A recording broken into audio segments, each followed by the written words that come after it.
성경 말씀 보도록 하겠습니다. 사도행전 15장 1절부터 5절.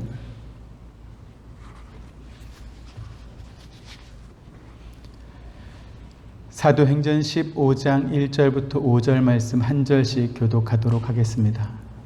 어떤 사람들이 유대로부터 내려와서 형제들을 가르치되 너희가 모세의 법대로 할례를 받지 아니하면 능히 구원을 받지 못하리라 하니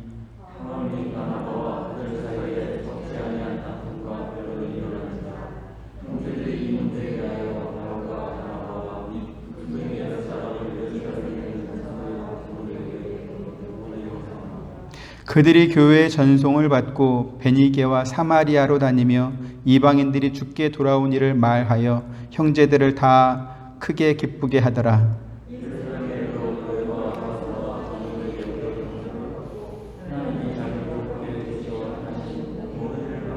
같이 바리새파 중에 어떤 믿는 사람들이 일어나 말하되 이방인에게 할례를 행하고 모세의 율법을 지키라 명하는 것이 마땅하다 하니라. 아멘. 오늘날 기독교회 안에 들어와 있는 율법에 관한 잘못된 이해로 인해서 하나님께서 우리에게 은혜로 주신 율법, 성경이죠. 이것에 대한 오해가 있다. 또 그것이 오히려 비난의 대상이 되었다. 이렇게 지난 시간에 말씀드렸습니다. 하나님을 믿는 우리들이 하나님께서 우리에게 은혜로 주신 성경의 가르침을 따라 사는 것이 너무나 당연한 일임에도 불구하고 이것을 비틀고 왜곡하는 사람들이 있는 것입니다. 그들은 성경의 가르침을 따라서 살아야 된다 이렇게 믿는 사람들을 가리켜서 너희는 율법주의자 아니냐 이렇게 비난하고 정죄하는 것이죠. 우리가 성경에서 살펴봤던 것처럼 율법은 장차 올 일의 그림자다 이렇게 히브리서 10장에서 말씀하고 있습니다. 그래서 구약의 율법과 신약의 복음은 한 몸과 같은 것입니다. 여기 지금 장차 올 좋은 일은 무엇이냐? 예수 그리스도께서 십자가의 죽음을 당하시고 부활하시는 일을 가리킨 말입니다. 하나님의 아들이신 예수님께서 세상에 오셔서 천국 복음을 전해주셨고 그리고 하나님의 방법과 그분의 뜻을 따라 우리의 죄를 대신 감당하시고 십자가 위에서 죽으신 것입니다. 그리고 사흘 만에 부활하셔서 부활의 첫 열매 되신 그리스도로 말미암아 이제 우리도 누구든지 예수 그리스도를 믿는 사람은 주님과 같이 부활할 수 있는 그러한 존재가 되었죠. 그래서 이것을 가리켜서 복음이다. 예수 그리스도를 믿으면 구원을 받는다 라고 이렇게 말하는 것입니다. 그런데 복음과 율법이 실체와 그림자와 같이 한 몸이다 라는 것을 부정하는 사람들은 우리가 예수를 믿어 구원받았으니 이제 죄를 심판하는 구약의 율법은 끝났다 이렇게 주장하는 것입니다. 그러면서 신약의 성도들은 이웃을 사랑하고 낮은 곳에서 겸손히 사람들을 섬기셨던 그 예수의 정신을 따라 살아야 된다 이렇게 말하고 있는 것이죠.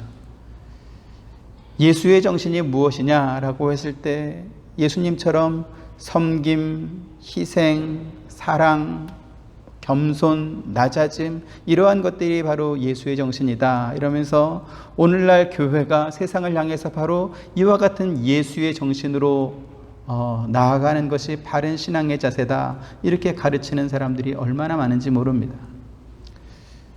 말이야 참 좋습니다. 그리고 그런 말들은 예수 믿는 사람뿐만 아니라 예수를 믿지 않는 사람들, 하나님을 모르는 사람들도 너무나 좋아하고 반가워할 만한 그러한 일이죠.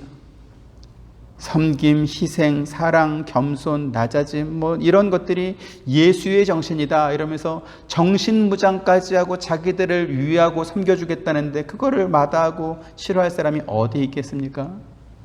그렇다 보니까 야 너희는 그렇게 예수의 정신대로 산다라고 말하면서 왜 그렇게 하지 않냐? 너희는 신앙생활을 왜 그따위로 하냐? 이러면서 한 번도 남을 위해 살아보지도 않았던 사람들이 그렇게 살고 있는 사람들을 가리켜서 비난하고 욕하는 그런 아이러니한 현상이 또 벌어지고 있는 것입니다. 그럼 우리가 생각해 봐야 됩니다. 성경에 예수의 정신이라는 그러한 말이 있는가? 여러분, 성경에 예수의 정신이란 말이 있습니까? 성경에는 예수의 정신이란 말이 없습니다. 그래서 제가 정신이라는 말을 사전으로 찾아봤습니다. 정신이라는 말에는 크게 4가지의 뜻이 있습니다. 마음이나 영혼, 또 마음의 자세나 태도, 또 생각하고 판단하는 능력이나 작용, 이러한 뜻이 있고, 마지막에 근본이 되는 이념이나 사상, 이런 4가지의 뜻이 정신이란 말 속에 있었습니다. 앞에 3가지의 내용이 개인적인 영역이라면 마지막 4번째의 뜻은 그것을 추구하고 따르는 공동체의 정체성, 그리고 그들이 지향하는 가치와 목표를 가리켜서 말하는 것입니다. 그래서 정신의 4번째 뜻,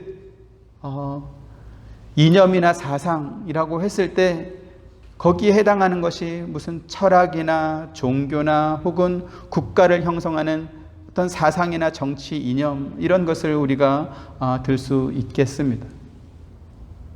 그런데 이 정신이 가치와 근본을 이루는 공동체의 이념이나 사상으로 구체화되기 위해서는 그 정신이라고 하는 것이 정확하게 무엇을 의미하는지 분명하게 설명한 어떤 책이나 규범이나 이러한 것들이 있어야 되는 것이죠. 예를 들어서 동양 철학의 근간이 되는 사람이다 그러면 아마 공자, 맹자, 순자 이런 사람을 들 수 있을 것입니다. 그리고 그들이 추구하는 철학적 혹은 정치적 가치가 무엇인지 그들이 쓴 논어나 맹자와 같은 사서삼경이나 혹은 주역과 같은 이런 책들에 전부 다 기록되어 있습니다.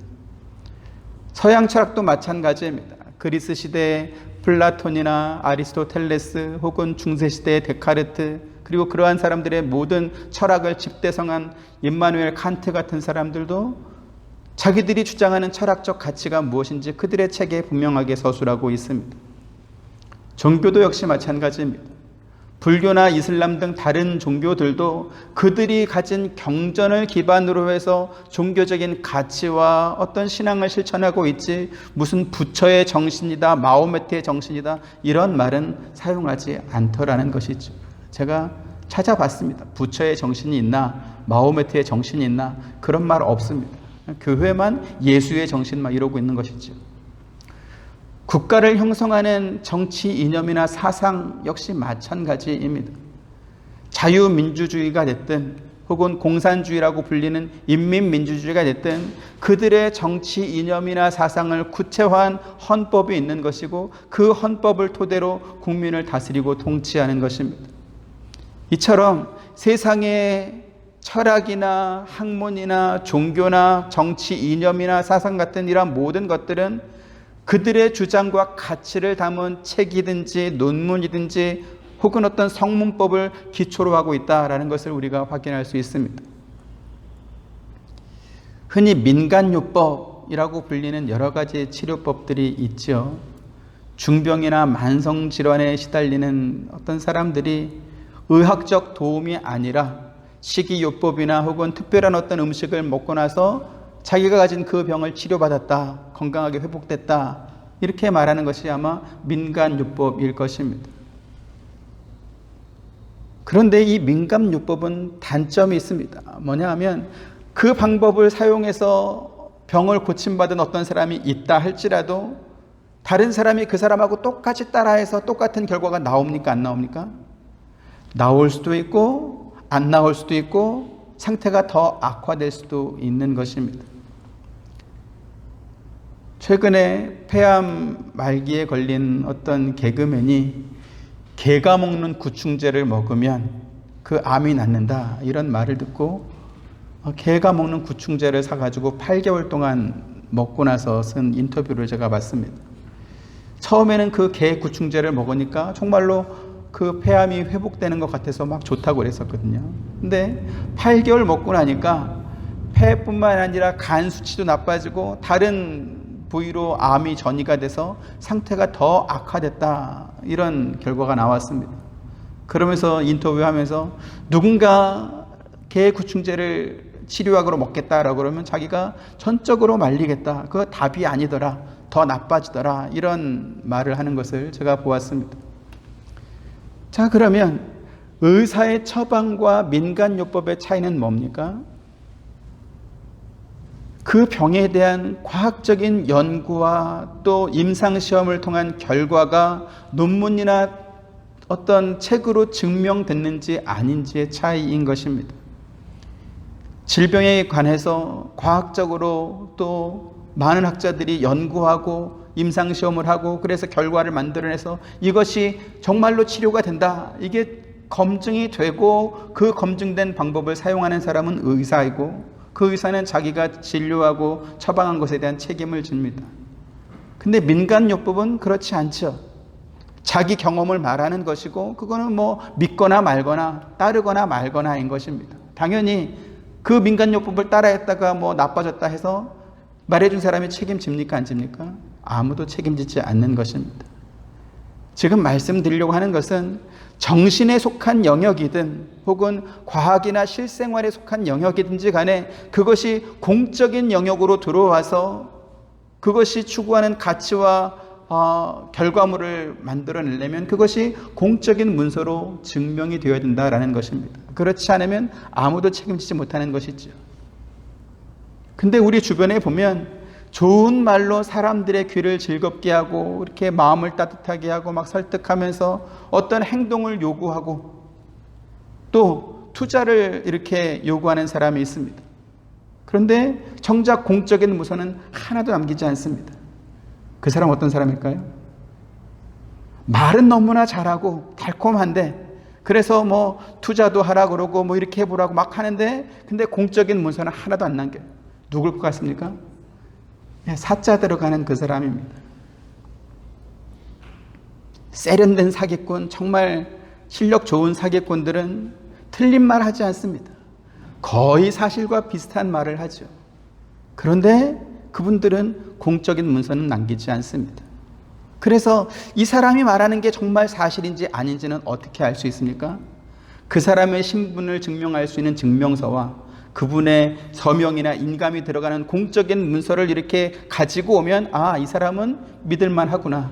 근데 그게 없으면 쉽게 이렇게 믿으면 안 되는 것입니다. 그러면 하나님은 우리에게 어떻게 하셨을까요? 출애굽기 18장 31절 보시죠. 같이 봅니다. 시작. 여호와께서 시내산 위에서 모세에게 이르시기를 마치신 때에 증거판 둘을 모세에게 주시니 이는 돌판이요 하나님이 친히 쓰신 것이더라 이랬습니다. 하나님은 전능하고 유일한 신이십니다. 그 하나님께서 피조물인 사람에게 이렇게 공적인 문서를 만들어줄 이유가 있습니까? 없습니까? 사실 뭐 만들어 달라 이렇게 요구하기가 어렵습니다. 하나님이라고 하는 그 신이 가진 어떤 그런 신적 권위로 말만 해도 황송할 것입니다. 그런데 하나님께서는 단지 말씀으로만 약속한 것이 아니라 당신의 손으로 직접 문서를 써서 사람에게 주셨습니다. 그 문서를 어디다 썼습니까? 돌판에 새겨서 주었다라는 것이죠. 그런데 사람들은 그것이 우리에게 얼마나 큰 은혜요 선물인지 알지 못합니다.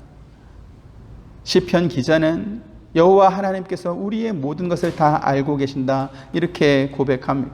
시편 139편 1절에 4절 또 7절에 10절 한 절씩 봅니다.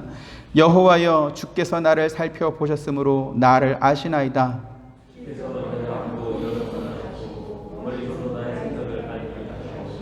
나의 모든 결과 내가 눕는 것을 살펴보셨으므로 나의 모든 행위를 익히 아시오니 내가 주의 영을 떠나 어디로 가며 주의 앞에서 어디로 피하리이까?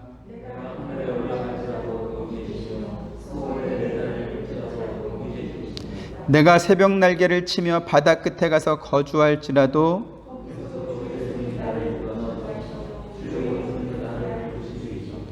내가 어디로 가서 자리를 펴도 주님께서 다 알고 계시고 자리를 펴고 기다리고 계시고 하나님이 모르시는 거 없습니다. 그뿐만 아니라 하나님께서는 우리의 머리털까지도 다 세신 바 되었다, 이렇게도 말씀하십니다. 누가복음 12장 7절 같이 보죠. 너희에게는 심지어 머리털까지도 다 세신 바 되었으니 두려워하지 말라. 너희는 많은 참새보다 더 귀하니라. 이렇게 말씀합니다. 이처럼 하나님께서는 우리의 앉고 서는 것이며 우리의 마음과 생각과 머리털까지 다 세신 분이십니다. 그런데 그 하나님께서 뭐 하려고 그것도 돌판에다가 하나님의 약속과 계명을 새겨가지고 우리에게 주셨을까요? 우리의 행동뿐만 아니라 외부로 드러나는 행동뿐만 아니라 마음과 생각까지 다 알고 계시기 때문에 우리가 무엇을 하든지 하나님 손바닥 안에서 다 드러날 것입니다. 하나님은 모르는 것이 없습니다.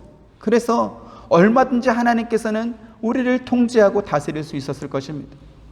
그런데 하나님께서는 자기의 손으로 친히 돌판 위에다가 십계명을 써서 사람에게 주셨다라는 것이죠.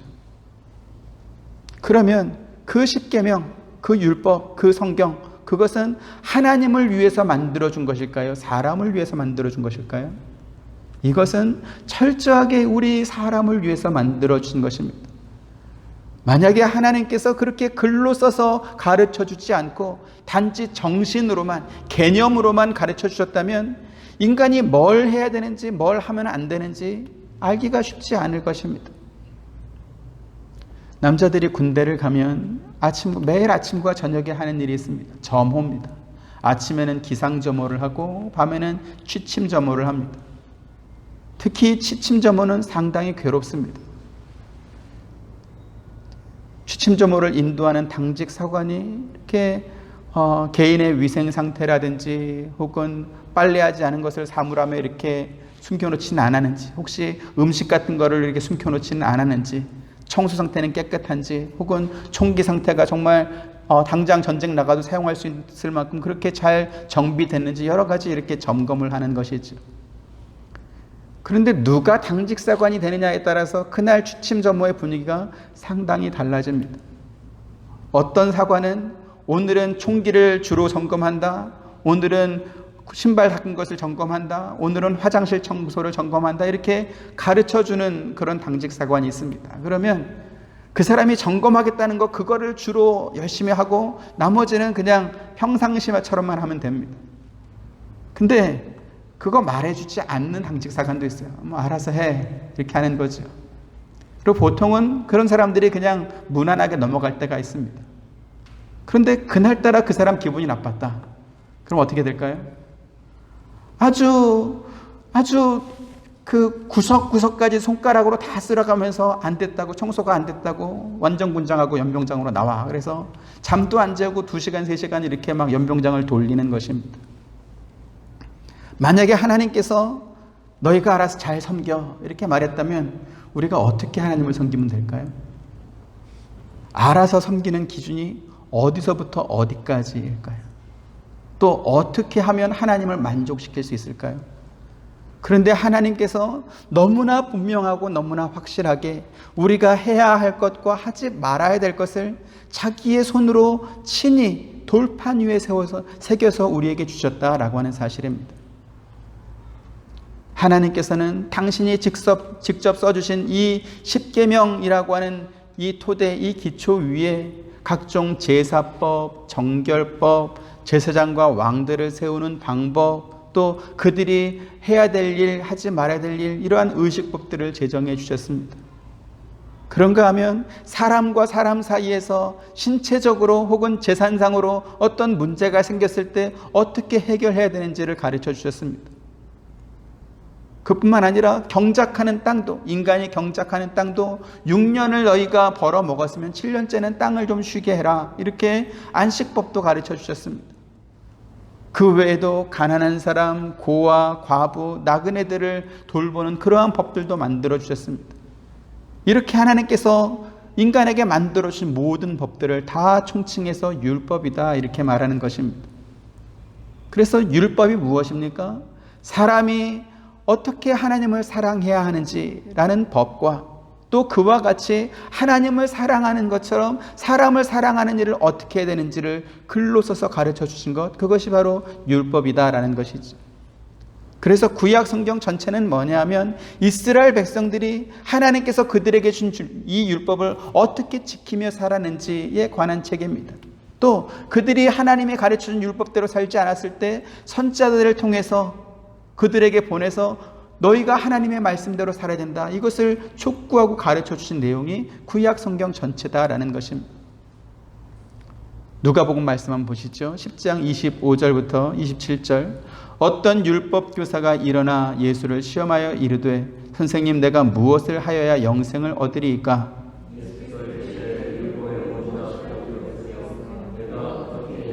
같이 대답하여 이르되 내 마음을 다하며 목숨을 다하며 힘을 다하며 뜻을 다하여 주 너희 하나님을 사랑하고 또한 내 이웃을 내 자신같이 사랑하라 하였나이다. 아멘. 어떤 율법 교사가 예수님께 나와서 무엇을 하면 영생을 얻을 수 있는지 묻습니다. 그때 예수님께서 율법에 뭐라고 기록되어 있고 네가 어떻게 읽느냐, 이 말은 네가 어떻게 그 율법을 실천하며 살고 있느냐, 이렇게 물은 것입니다. 구약 이스라엘 백성들은 하나님께서 주신 이 율법을 배우고 그리고 그 율법에 순종하며 사는 것으로 영생을 얻을 수 있었습니다. 그래서 예수님께서 그에게 한 말이 뭡니까? 28절 같이 보시죠. 예수께서 이르시되 내 대답이 옳도다, 이를 행하라, 그러면 살리라 하시니. 네, 지난주에도 말씀드렸던 것처럼 하나님께서는 구약 이스라엘 백성들이 율법을 잘 지키며 살 때 하나님께서 그들과 함께 하셨습니다. 그들을 지키고 그들에게 복을 주시고 그의 조상들과 그들에게 약속하신 모든 복을 다 주셨다라는 것이죠. 이것이 바로 구약의 임마누엘의 하나님의 모습이었습니다. 그리고 그 하나님께서 사람의 몸을 입고 세상에 오신 분이 바로 예수 그리스도, 육신의 몸을 입으신 임마누엘의 하나님인 것입니다. 구약의 임마누엘 하나님께서 이스라엘 백성들에게 너희가 다른 신을 섬기지 말고 하나님의 말씀을 따라 잘 순종하며 살면 내가 너희와 함께하겠다, 내가 너희가 들어가도 복을 받고 나가도 복을 받게 해주겠다 하면서 그들을 지켜주셨습니다. 이제 그 하나님께서 당신의 아들을 임마누엘로 세상에 보내주셔서 이제는 누구든지 예수 그리스도를 믿는 사람들은 하나님이 계신 곳으로 올 수 있게 해주었습니다. 그것이 바로 우리가 받은 구원이다라는 것이죠. 그런데 사람들이 착각하는 것이 우리가 예수를 믿어서 구원받은 것이지 율법을 지켜서 구원받는 것이 아닌데 왜 자꾸 율법을 지키라고 하느냐, 이렇게 또 묻고 있는 것입니다. 지금 이것은 구원이 무엇인지 그리고 구원받은 사람들이 어떻게 살아야 되는지 몰라서 하는 그러한 소리입니다. 더 정확하게 말씀을 드리면 그러한 것들을 배워본 적이 없기 때문에 이렇게 잘못된 오해를 하고 있는 것이죠.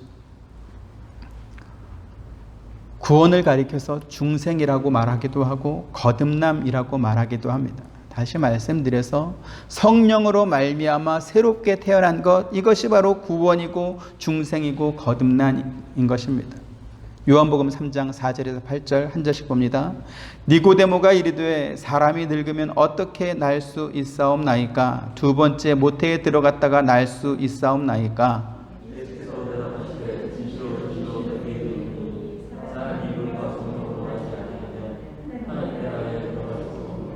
육으로 난 것은 육이요 영으로 난 것은 영이니.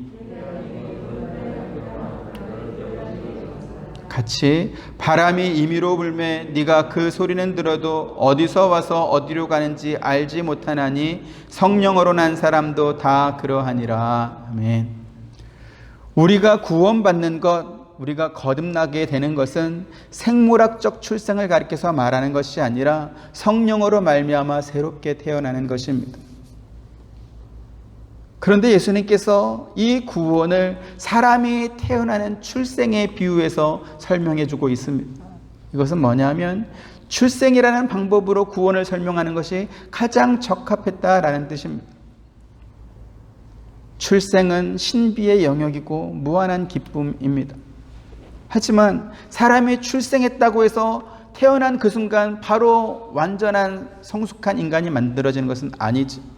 오히려 출생은 인생의 시작일 뿐이고 이제 그 뒤로는 태어난 그 핏덩이 어린 아기와 그 부모 사이에 무수히 많은 사건과 사고와 이야기거리들이 기다리고 있는 것입니다. 자, 그러면 이제 막 기기 시작하고 걸음마를 시작한 아이에게 엄마가 제일 많이 하는 말은 뭘까요?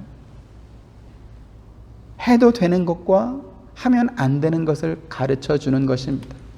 그래서 그 시기에 엄마가 아기에게 가장 많이 하는 말은 안 돼입니다. 안 돼.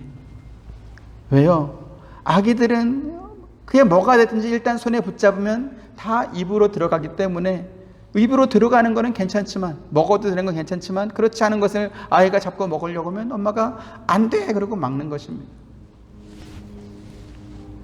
저희 집도 이제 주영이가 처음 태어났을 때 저희 집사람이 마치 청소에 무슨 한 맺힌 사람처럼 청소를 열심히 했습니다. 아이의 손이 닿을 만한 모든 것을 다 치웠습니다. 다 위로 올리고 손에 닿지 않게 했습니다.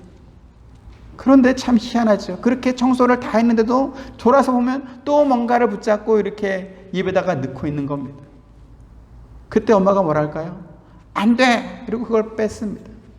그러면 아기가 엄마한테 뺏기고 가만히 있나요? 우나요? 울죠. 발악을 하고 웁니다. 그럼 아기가 우니까 다시 그거 줍니까? 그거 안 줍니다. 오히려 그거 왜 입에 넣으면 안 되는지 말해줍니다. 아기가 무슨 말귀를 알아먹겠어요? 그러나 저러나 알아먹고 이제는 그 행동 안 할 때까지는 끊임없이 안 되는 이유를 설명해 주는 것입니다. 지금 거듭남이라고 하는 것이 무엇인지를 말씀드리기 위해서 이 말씀을 드리고 있습니다. 우리가 구원받았다, 우리가 거듭났다라고 하는 것은 이제 영적인 생명이 새롭게 태어난 것입니다. 그런데 우리가 구원받기 전까지 자기를 위해 살고 죄 가운데 살다가 이제 하나님의 은혜로 거듭나고 구원받고 새롭게 되었으니까 이제는 완전한 존재가 되었습니까? 완전히 성숙한 존재가 된 것입니까? 아닙니다. 비록 영적으로는 거듭났고 새로운 존재가 되었지만 그러나 우리의 육체적으로는 변한 것이 사실 하나도 없더라는 것이죠. 예전의 삶의 모습과 그 습관 그대로 살아가고 있는 것입니다. 그렇다 보니까 거듭난 사람은 무엇을 하며 살아야 되는지 무엇을 하면 안 되는지를 혼자서는 알 방법이 전혀 없는 것이죠. 거듭난 사람이 해야 될 일은 무엇이겠습니까? 하나님의 말씀을 듣고 믿고 순종하는 일을 해야 될 것입니다. 그러면 하지 말아야 될 것은 무엇입니까? 죄를 범하는 것입니다. 그건 하면 안 되는 것이죠.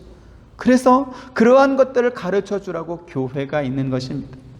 마치 아기를 키우는 엄마가 아기에게 먹어도 되는 것, 먹으면 안 되는 것, 해야 될 것, 하지 말아야 될 것을 가르쳐 주는 것처럼 교회가 거듭난 사람이 해야 할 일과 하지 말아야 될 일들을 하나씩 다 가르쳐 주는 것입니다. 하나님께서는 인간이 신을 잘 섬기겠다는 그러한 이유와 명목으로 어떤 의미나 어떤 상징을 담아서 하늘이나 땅이나 바다에 있는 어떤 형상이든지 만드는 것을 철저하게 금했습니다. 너희가 그러한 마음이 있다 할지라도 그런 것을 만드는 것은 그건 나를 위해서 만드는 것이 아니라 너를 위해서 만드는 것이다. 그런 거 만들지 말라 이렇게 말씀했습니다. 그 대신에 신명기의 말씀처럼 모세에게 하나님의 말씀을 책에 다 기록해서 그것을 언약궤 곁에 두고 늘 그것을 읽으면서 증거로 삼고 또 너만 증거로 삼는 것이 아니라 너희 자녀와 후손들에게 이 언약의 말씀을 가르쳐 주라고 말씀한 것입니다. 히브리 31장 24절부터 26절 봅니다. 모세가 이 율법의 말씀을 다 책에 써서 마친 후에 같이 이 율법책을 가져다가 너희 하나님 여호와의 언약궤 곁에 두어 너희에게 증거가 되게 하라. 아멘. 하나님께서 이스라엘 백성들에게 율법을 지키라 이렇게 명령하신 것은 그들에게 일방적인 복종을 강요한 것이 아닙니다. 오히려 그들이 하나님의 명령에 순종했을 때 하나님께서 그들에게 주겠다는 약속하신 그 축복이 너무나 크고 또 그것을 그들이 받기를 원하셨던 것입니다. 이것은 마치 하나님께서 그들에게 복을 주기 위해서 처음부터 작정하고 만든 어떤 구실과도 같은 그러한 것이었습니다. 여러분들이 성경을 자세히 보시면 하나님께서 아브라함을 택하시고 모세를 불러서 이스라엘 백성들을 애굽에서 구원하신 것은 전적인 하나님의 은혜이고 하나님의 선물이었습니다. 이 말은 뭐냐면 이스라엘 백성들이 애굽에서 구원받기 위해서 그들이 먼저 하나님께 무슨 제사를 드리고 정성을 바치고 돈이 됐든 뭐가 됐든 이렇게 하나님께 다 드려서 그래서 구원받은 것이 아니다라는 것입니다. 이스라엘 백성에게는 구원받을 만한 근거되는 것이 전혀 없었습니다.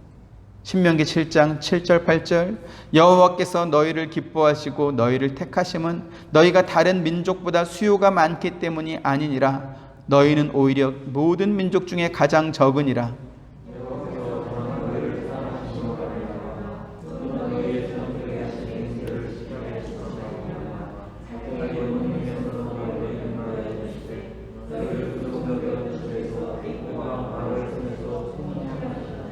네, 보시는 것처럼 하나님께서 그들을 사랑하심으로 말미암아 그리고 그들의 조상이었던 아브라함과 이삭과 야곱에게 약속하신 것을 지키기 위해서 그들을 구원하신 것입니다.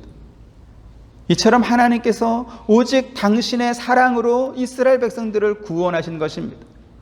그러면 하나님께서 이제 이스라엘 백성들을 애굽에서 꺼내서 그들에게 자유인의 몸이 되게 해주었으니까 이제는 너희 마음대로 열심히 잘 살아라. 이제 너희가 자유인이 됐지. 이제는 마음껏 살아라. 이렇게 말씀했습니까? 그렇지 않습니다.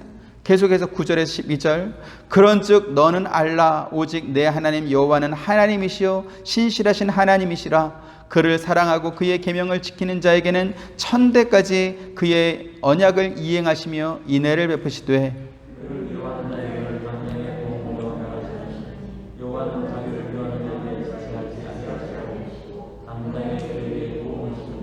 그런즉 너는 오늘 내가 네게 명하는 명령과 규례와 법도를 지켜 행할지니라.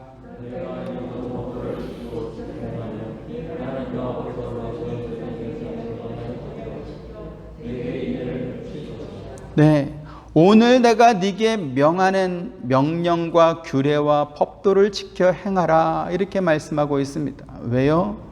하나님의 뜻은 뭐냐면 그들을 애굽 땅 종되었던 곳에서 구원해서 자유인의 신분이 되도록 만들어주는 것으로 끝이는 것이 아니라 천대까지 그들에게 복을 주기 위함이었던 것입니다. 이것은 마치 부모가 자녀를 낳자마자 이제 내가 너 낳아줬으니까 너 이제 알아서 살아. 이게 아니라 그 아이가 성인이 될 때까지 양육하고 기르는 것과 같은 것입니다. 설교를 시작하면서 오늘날 예수 믿는 사람들이 즐겨 사용하는 예수의 정신이다 라고 하는 그러한 말이 기독교의 진리와 또 기독교의 의미를 훼손하는 것이다 이러한 의미로 말씀을 드렸습니다. 앞서 말씀드린 것처럼 정신이라고 하는 이 단어에는 정신력, 굳은 의지와 같은 개인적인 영역과 근본이 되는 이념이나 사상과 같은 사회나 국가의 토대가 되는 어떤 공적인 의미가 함께 있는 것입니다. 이 정신이 개인적인 의미로 사용되었을 때는 그 사람의 개인적인 판단과 결정으로 인해서 어떤 일을 끝까지 마칠 수도 있고 또 때로는 중간에 포기할 수도 있을 것입니다. 아마 이제 우리 주영이 주원이처럼 어린 사람들은 잘 모르겠지만 그러나 정신력 했을 때 우리나라에서 상징처럼 이렇게 회자되는 사람이 있습니다. 권투 선수 홍수환이라는 사람입니다. 1977년 당시 세계 챔피언이었던 파나마 선수와 파나마에서 이렇게 타이틀 매치가 붙었습니다. 근데 2회전에만 4번 다운이 되죠. 홍수환 선수가. 보통의 경우라면 그것으로 경기가 끝났어야 됩니다. 그런데 이 홍수환 선수가 4번을 다운당하고도 일어나서 계속 이렇게 시합을 하는 것입니다. 당시 방송을 중계하던 캐스터가 홍수환 선수의 정신력도 참 대단합니다. 4번째로 졌다가 일어나서 또 싸우는 홍수환입니다. 그러면서 정신력을 칭찬했습니다. 그리고 기적과 같이 3회전이 시작하자마자 상대방을 몰아붙이는 겁니다. 그리고 결국은 세계 챔피언이었던 카라스키아 선수를 KO로 이기고 홍수환 선수가 이제 새로운 세계 챔피언이 되죠. 그래서 아마 우리나라 역사상에서 가장 유명한 어떤 인터뷰 말이 있죠. 뭡니까? 엄마 나 챔피언 먹었어. 이 말은 이제 저 이상 되는 사람들은 다 기억하는 말일 것입니다. 그 이후에 종목을 가리지 않고, 이제 권투뿐만 아니라 종목을 가리지 않고, 또 그게 개인전이든 무슨 단체 경기든 할 것 없이 운동선수들은 무조건 이제 홍수환 선수 같은 그러한 정신력으로 이렇게 끝까지 이렇게 시합해서 이길 것을 독려하는 어떤 그런 일이 있었습니다. 그런데 이게 개인적인 정신력이 아니라 근본이 되는 이념 또 사상과 같은 공적인 의미를 뜻할 때는 개인의 판단이나 의지가 아니라 그것이 의미하는 분명한 기준이 있어야 되는 것입니다. 만약 그것이 철학이나 사상을 의미한다면 그것을 뒷받침하는 학문적 주장을 담은 어떤 책들이 있어야 되는 것이고, 그것이 만약에 국가를 통치하는 어떤 이념이 된다고 한다면 그것을 뒷받침하는 법이 분명히 있어야 되는 것이죠. 그런데 그러한 것들에 법에 기반하지 않고 내가 말하는 것이 곧 이념이고 사상이다 라고 한다면 그 사람은 바로 사이비 종교의 교주가 되는 것이고 또 독재 정권의 독재자가 되는 것입니다. 독재 정권의 독재자나 사이비 종교의 교주가 나쁘고 무서운 것이 무엇입니까? 법을 사유화하고 그 법을 집행하면서 나오는 그 권력을 독점하고 있기 때문에 나쁜 것입니다. 그들은 입으로는 국민을 위하고 약한 사람을 위하고 대중을 위한다 이렇게 말하지만 실제로는 약한 사람은 더 약하게, 도움이 필요한 사람은 일평생 도움을 받아야만 살 수 있도록 만드는 그러한 사람들이기 때문에 그런 것입니다. 그래서 선진국이라고 불리는 나라들을 보시면 국민들이 국가를 의존하며 사는 사람들이 없습니다. 국가가 하는 일은 아주 제한적입니다. 외부로부터 전쟁을 막는 안보, 그리고 치안, 전염병으로부터 국민을 보호하는 어떤 방역과 치료 정도만 책임을 지고 국민들은 그 법의 틀 안에서 자기의 능력을 발휘하며 자유롭게 생활하더라는 것이죠. 하지만 독재자가 있는 나라는 국민 대다수가 정부의 도움을 받아야만 살 수 있는 것이죠. 사회를 지탱하는 헌법이 있고 법률이 있는데 무슨 정신이다 이런 이름으로 법률을 무시하고 법을 수사하고 집행하는 그 기관들을 무력하는 것은 그것은 독재 정부입니다. 그래서 다양한 사람들이 집단을 이루어 사는 이러한 국가나 사회에서는 무슨 정신을 따라 사는 것이 아니고 그 정신을 명문화하는 그런 성문화된 헌법을 만들고 규범을 만들어서 그 법을 따라 사는 것입니다. 그리고 선진화된 나라일수록 어떤 권력을 가진 특정 집단이 자기들의 이익을 위해서 함부로 법을 바꿀 수 없도록 이렇게 강력한 규제를 하고 있는 것입니다. 왜 그렇습니까? 의미가 규정되지 않은 이 정신은 실체가 없을 뿐만 아니라 그것을 해석하고 적용하는 것도 사람마다 다르기 때문에 혼란을 가져올 수밖에 없기 때문에 그런 것입니다. 다시 기독교로 돌아와 보겠습니다. 기독교 역시 무슨 정신이 기초가 되는 것이 아니고 66권 성경이 기초가 되는 것입니다. 1517년 마르틴 루터를 중심으로 해서 종교개혁이 일어난 이유가 무엇일까요? 성경과 그 해석을 사유화하고 그것을 권력화하고 독점했던 로마 가톨릭 교회와 교황의 잘못을 지적하면서부터 이 종교개혁이 일어났던 것입니다. 그래서 당시에 종교개혁자들이 외쳤던 외침이 뭡니까? 성경으로 돌아가자였습니다.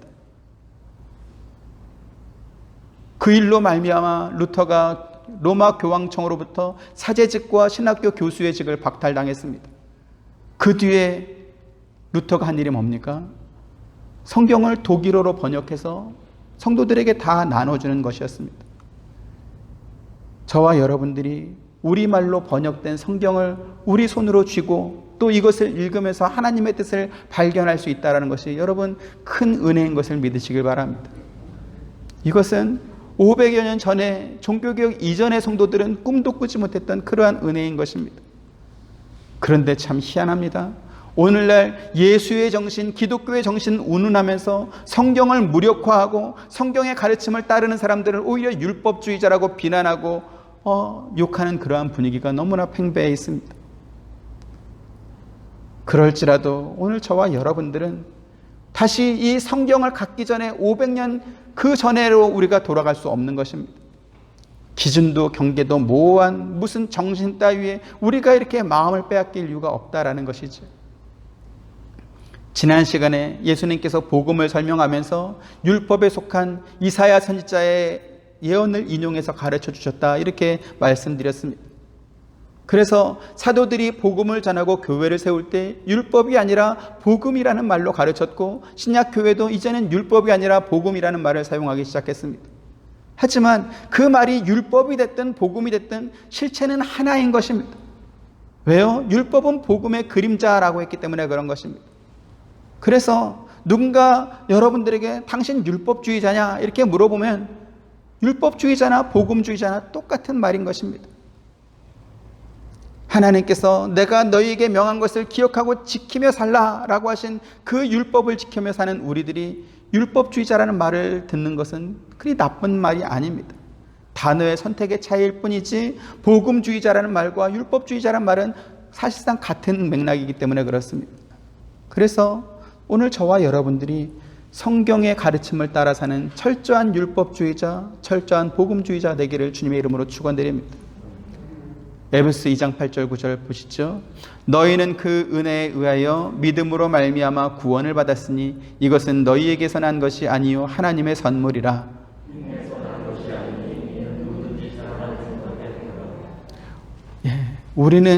우리가 받은 이 구원이 하나님의 은혜와 하나님의 선물이요 또 믿음으로 받는 것임을 믿습니다. 하지만 우리가 은혜와 선물로 구원받았다고 해서 율법은 더 이상 지킬 필요가 없는 것이 되는 것이냐라고 한다면 그렇지 않다라는 사실을 분명히 알아야 될 것입니다.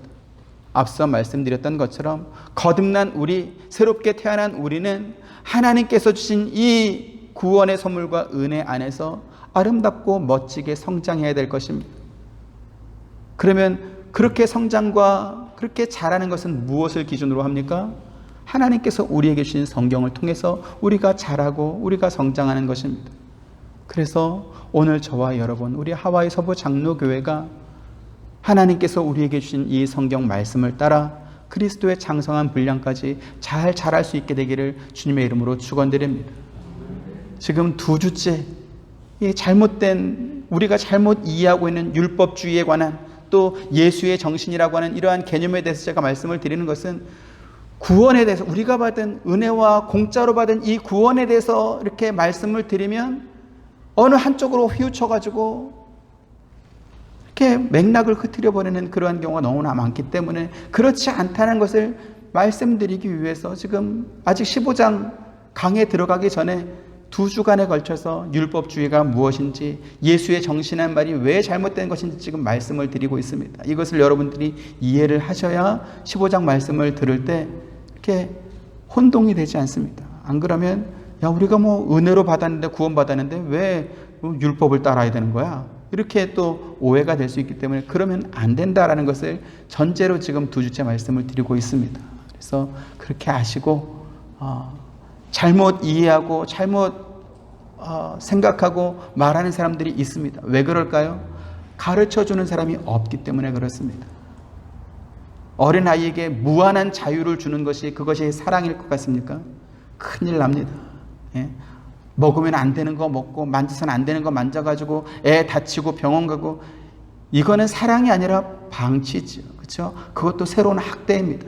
교회가 이렇게 성도들을 방치하고 학대하고 있습니다. 뭘 해야 되는지 뭘 하면 안 되는지 분명히 기준을 가르쳐주면 그렇게 순종할 것인데, 이것 없이 그냥 하나님은 사랑이시고 예수님은 다 여러분을 사랑하니까 그냥 우리가 사랑 안에서 삽시다, 이러니까 이게 죄인지 아닌지도 모르고 막 살면서 이게 잘 신앙생활 잘하는 건 줄 알고 또 그렇게 사는 사람들이 너무나 많다라는 것이죠. 우리가 그렇게 살면 안 될 것입니다. 그래서 분명한 기준을 말씀드리니 여러분들이 잘 기억하시고 지난주 이번 주 성경 말씀, 이 말씀을 꼭 기억하시길 바랍니다. 기도하겠습니다. 은혜로우신 아버지 하나님, 하나님께서 우리에게 은혜로 주신 이 성경을 우리의 무지함으로, 우리의 게으름으로, 또 여전히 남아있는 우리의 죄성으로 말미암아 성경을 무력화하고 이미지와 형상화된 어떤 뜬구름 같은 그러한 신앙생활을 지금까지 우리가 하고 있습니다. 또 그렇게 알고 있는 사람들이 너무나 많습니다.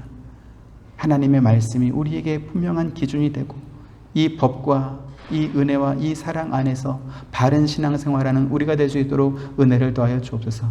예수님의 이름으로 기도드립니다. 아멘. 지금은 우리 주 예수 그리스도의 은혜와 하나님의 크신 사랑과 보혜사 성령님의 감화감동 교통하심이 주의 진리의 말씀을 붙들고 이 말씀대로 순종하며 살길 원하는 사랑하는 모든 성도님들의 머리 위에와 가정과 생업과 행하시는 모든 일 가운데 지금부터 영원토록 함께 있기를 축원하옵나이다. 아멘.